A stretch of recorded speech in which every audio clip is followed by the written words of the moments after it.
नमस्कार दोस्तों रात के 2 बजे जब एक ट्रक हमारे पेट्रोल पंप पर आकर रुकी तो मेरी नज़र उस ट्रक को चलाने वाले एक लड़की पर अटक गई। यह पहली बार था जब मैंने किसी लड़की को ट्रक चलाते हुए देखा था। अब मेरी नज़र उसी लड़की पर थे कि इतने में ही बिमलेश उस ट्रक वाले के पास गया और उससे बात करने लगा। वो ट्रक वाले बिमलेश से हंसकर बात कर रहे थे, मानो उसकी बिमलेश से अच्छी पहचान हो। साथ ही वो ट्रक वाली बीच बीच में मेरी तरफ देखे जा रहे थे। खैर कुछ देर के बाद ट्रक वाले बिना ट्रक में डीजल भरवाए वहाँ से चले गए। और उस ट्रक वाली के जाने के बाद जब मैंने बिमलेश से पूछा कि वो कौन थे तो बिमलेश ने कहा, मुझे क्या पता वो कौन थे, और ये बोलकर वो चला गया। खैर मैंने भी बिमलेश से ज़्यादा पूछताछ करना ठीक नहीं समझा और फिर मैं चुपचाप अपने काम में लग गया। फिर अगली रात में जब मैं ड्यूटी पर आया तो मैंने देखा कि बिमलेश ड्यूटी पर नहीं आया है। फिर जब अगले 3-4 दिनों तक बिमलेश ड्यूटी पर नहीं आया तो मैंने अपने मैनेजर से बिमलेश के बारे में पूछा तो मैनेजर ने कहा बिमलेश ने काम छोड़ दिया है। ये बात सुनकर मुझे बहुत ही ज़्यादा अजीब सा लगा। आखिर बिमलेश ने अचानक ये काम क्यों छोड़ दिया भला। खैर फिर कुछ ही दिनों में मेरे दिमाग से बिमलेश की बात गुम हो गई और मैं अपने काम में बिजी हो गया। और फिर एक ऐसी रात जब मैं पेट्रोल पंप पर काम कर रहा था कि तभी एक ट्रक पेट्रोल पंप पर आकर रुकी। फिर जब मेरी नज़र उस ट्रक पर गई तो मैंने देखा कि ये तो वही ट्रक वाली थी जो कि उस रात बिना डीजल भरवाए यहाँ से लौट गए थे। और वो ट्रक वाली आज भी पिछले बार की तरह हंसकर बात कर रहे थे। फर्क बस इतना था कि इस बार बिमलेश की जगह विनोद था। पता नहीं क्यों मुझे वो ट्रक वाली कुछ ठीक नहीं लगा। फिर उस ट्रक वाली की जाने के बाद विनोद खिलखिलाते हुए मेरे पास आया और बोला, भाई इतना मत देख, तेरे होने वाली भाभी है वो। इतना बोलकर वो अंदर केबिन में चला गया और मैं भी अपने काम में लग गया। फिर जब मैं अगली रात ड्यूटी पर आया तो मैंने पाया कि आज विनोद नहीं आया है। विनोद को वहाँ पर ना देखकर मेरे मन में अजीब से विचार आने लगे। मैं तुरंत ही मैनेजर के पास गया और जब मैनेजर से विनोद के बारे में पूछा तो उसने कहा कि उसे बुखार है इसीलिए वो आज नहीं आया है। दोस्तों ये जानने के बाद मुझे लगा कि मैं बेकार में ही परेशान हो रहा था। मन की संतुष्टि करने के बाद मैं अपने काम में लग गया।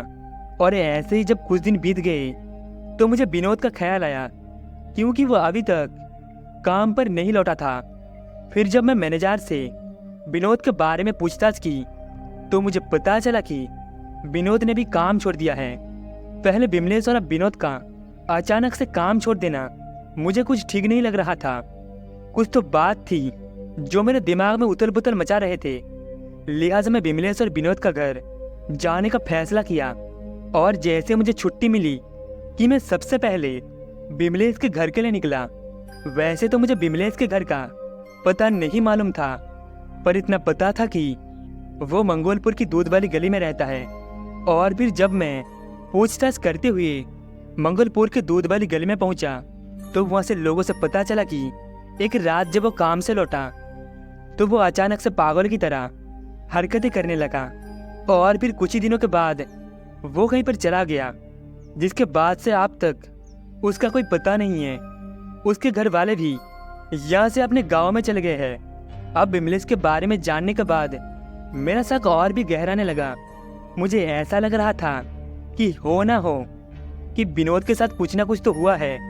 लिहाजा मैं मंगलपुर से सीधा निकला बिजनौर के लिए, जहाँ पर विनोद रहा करता था। फिर जब मैं विनोद के घर पहुँचा तो मैंने देखा कि दरवाजे पर ताला लटका हुआ है। फिर जब पड़ोसियों से पूछताछ की तो पता चला कि विनोद की तबीयत खराब है और वो पिछले कई दिनों से जिला अस्पताल में भर्ती है। ये पता चलते ही मेरा शक अब यकीन में बदलने लगा।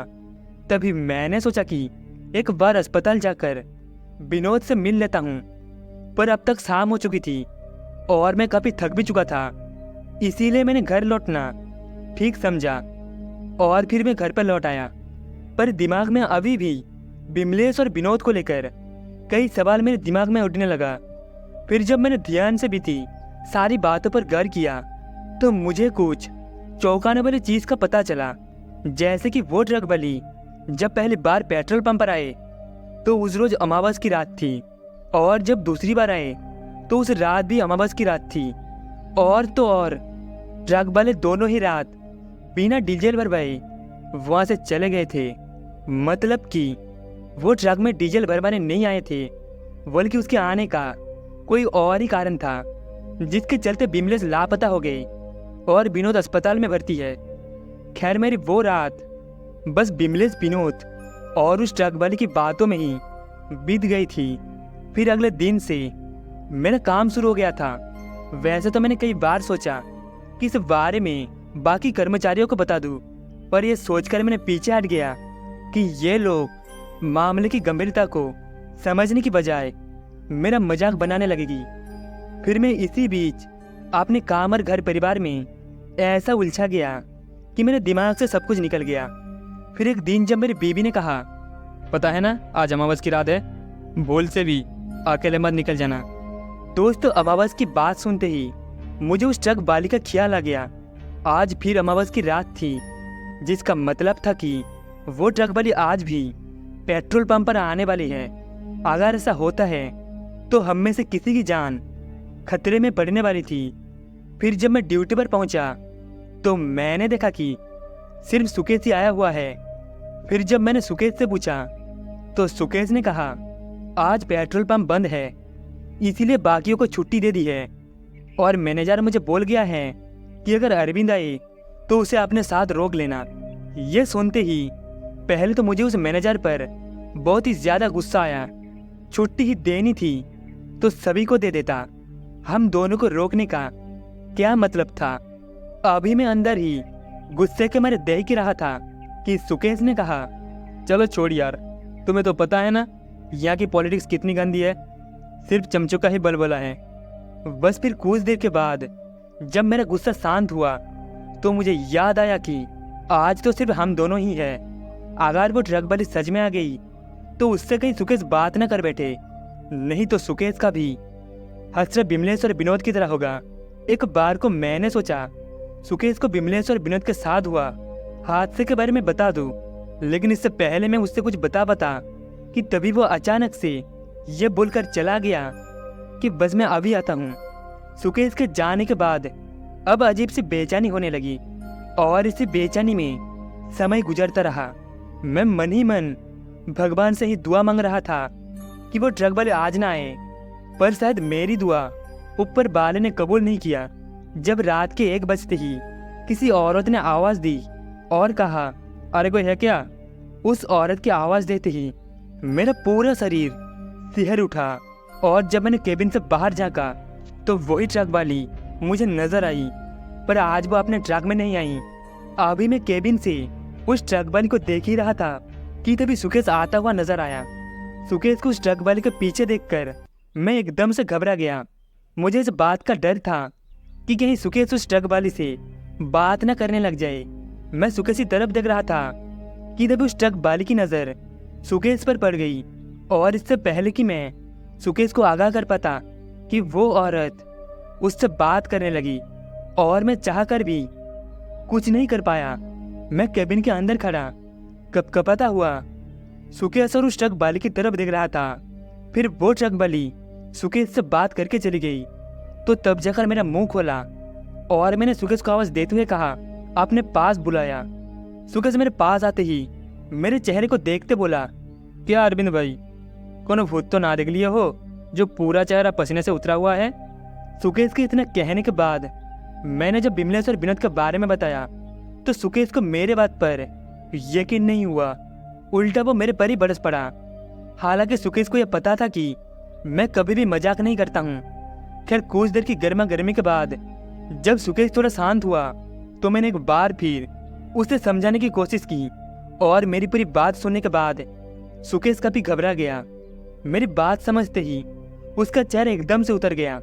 मुझे यह नहीं पता था कि अब सुकेश के साथ क्या होने वाला है, पर मैंने सोच लिया था कि मैं सुकेश के साथ ही रहूंगा ताकि हर मुमकिन कोशिश कर सकूं उसे बचाने की। उस रात हम दोनों पेट्रोल पंप के उसी केबिन में बैठे रहे। जब तक कि सुबह ना हो गई। वैसे तो अब तक तो सब कुछ नॉर्मल था, पर अभी हम दोनों निश्चित नहीं हुए थे, क्योंकि अभी तक हमें ये पता नहीं था कि उस औरत से बात करने के बाद होता क्या है। और यही पता लगाने के लिए मैंने और सुकेश ने विनोद से मिलने का फैसला किया। जैसा कि मुझे पता था कि विनोद जिला अस्पताल में भर्ती है, लिहाजा मैं सुकेश के साथ जिला अस्पताल में पहुंचा। और जब हम दोनों वह विनोद से मिले तो विनोद की हालत देखकर हम दंग रह गए। दरअसल विनोद इस कदर कमजोर हो चुका था कि उसे पहचानना भी बहुत ही मुश्किल हो गया था। उसके शरीर का पूरा मांस गल चुका था और चमड़ी लटक चुकी थी।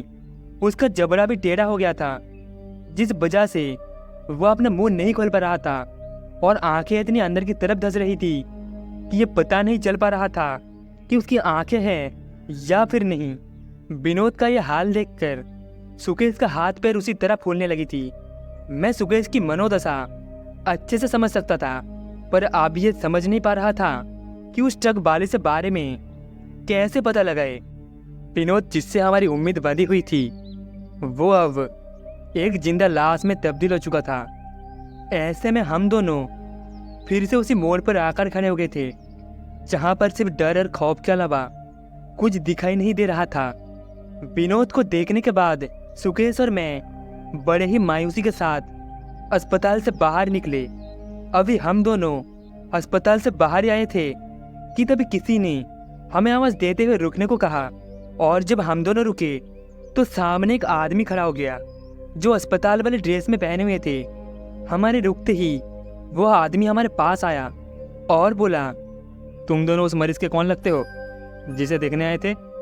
जिस पर मैंने कहा, वो हमारे साथ पेट्रोल पंप में काम करता है, पर एक दिन वो अचानक से काम छोड़ दिया और पूछताछ की तो पता चला कि वो बीमार है, इसीलिए हम दोनों विनोद को देखने चले थे।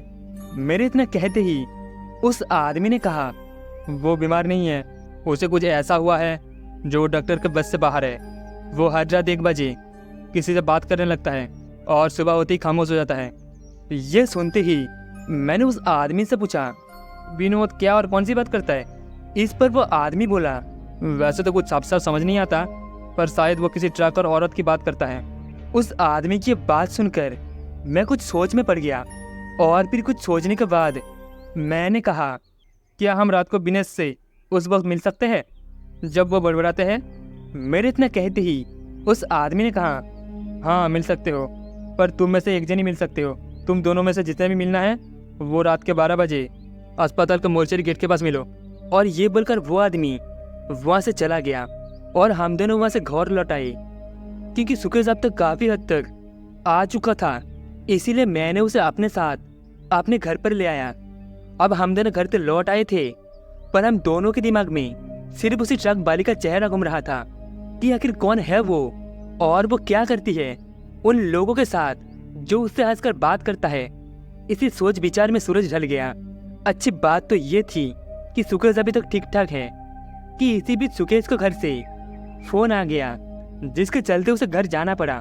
सुकेश के जाने के बाद मैं वेट करने लगा अब रात के 12 बजने का, क्योंकि अब शायद विनोद ही एकमात्र जो हमारी थोड़ी बहुत मदद कर सकती है। फिर जब रात के 12 बजे तो मैं उस आदमी के कहे अनुसार अस्पताल के मोर्चरी हाउस में पहुंचा, तो उस मोर्चरी हाउस के आसपास सिर्फ सन्नाटे और अंधेरे के अलावा कुछ भी नहीं था।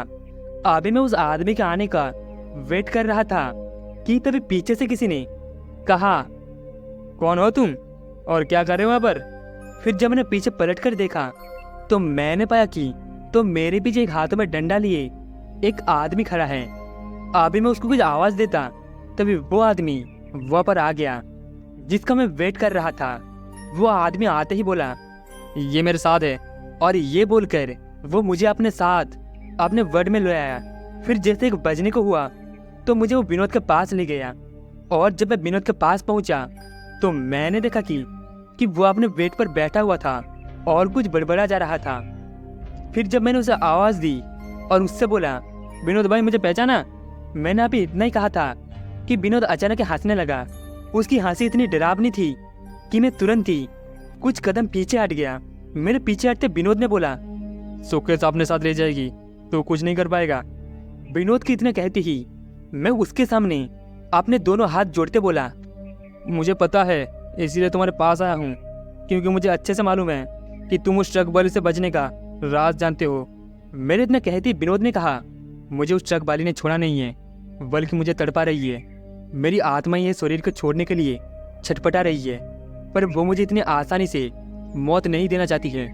मैं ऐसे ही सड़सड़ कर आज से आज मरूंगा, और यही मौत चुनी है उसने मेरे लिए, और सुकेश भी इसी तरह मौत मरने वाला है। पर तुम चाहो तो उसे बचाने की कोशिश कर सकते हो, पर ध्यान रहे सिर्फ एक कोशिश, क्योंकि दूसरी कोशिश में तुम भी लपेटे में आ जाओगे। इस पर जब मैंने पूछा मैं सुकेश की मदद कैसे करूं, तो उसने कहा कि वो रात के 3 बजे सुकेश को लेने आएगी। तुम बस किसी तरह से सुकेश को उसके ट्रक में बैठने मत देना। वो एक बार उसके ट्रक में बैठा तो फिर कभी वापस नहीं आएगा।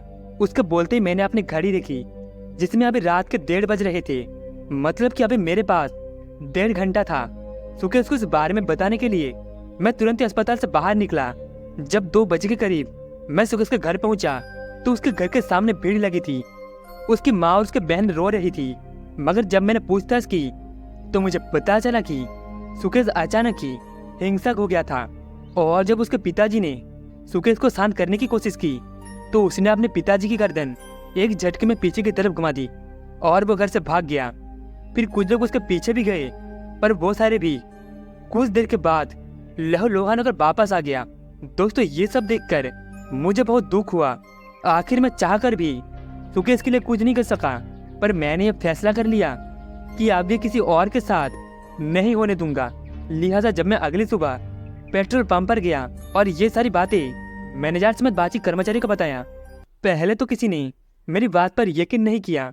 फिर जब उन्होंने विनोद को देखा तो वो समझ गए कि भले ही ये बात सुनने में सच्ची ना लगे, पर कुछ तो है जो सच्ची है।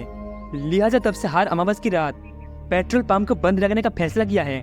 हालांकि इस हादसे के फौरन मैंने भी उस पेट्रोल पंप की नौकरी छोड़ दी, पर आज भी जब अमावस की रात आती है तो उस ट्रक वाली का चेहरा मेरे सामने आ जाती है। तो दोस्तों, इस कहानी में बस इतना ही। कहानी आपको कैसी लगी कमेंट में बताना। कहानी आपको अच्छी लगी हो तो वीडियो को एक लाइक एंड चैनल को एक सब्सक्राइब जरूर से कर देना। मिलते हैं अगली कहानी में।